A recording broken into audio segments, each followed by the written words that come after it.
Burning sulfur releases sulfur dioxide and sulfur trioxide. Both of these gases are toxic, and exposure to them must be absolutely limited and avoided.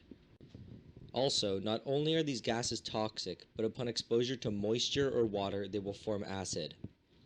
Sulfur should only be burned outside or in a fume hood. First, some sulfur is placed onto a watch glass. Next, a little bit of the sulfur is ignited using a Bunsen burner. When the flame touches the sulfur, it immediately melts into a blood-red goop.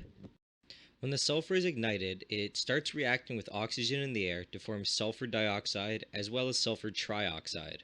The melting point of sulfur is quite low at only about 115 degrees Celsius. The heat of the combustion of the sulfur is able to keep the sulfur in its liquid state. As the sulfur burns, more and more of the solid sulfur is melted and converted into its liquid state. Eventually, all of the sulfur will be melted. In the light, it is a little difficult to see that there is actually a blue flame being emitted from the burning liquid sulfur. If a larger amount of sulfur is burning, the blue light is much more evident. I turned down the lights a little to make the glowing blue flame of the burning sulfur much more evident. Eventually, all of the sulfur will melt into a flaming goop. In my case, the liquefied sulfur then took 15 more minutes to completely burn. At this point, I'm going to fast forward the rest of the burning of the sulfur.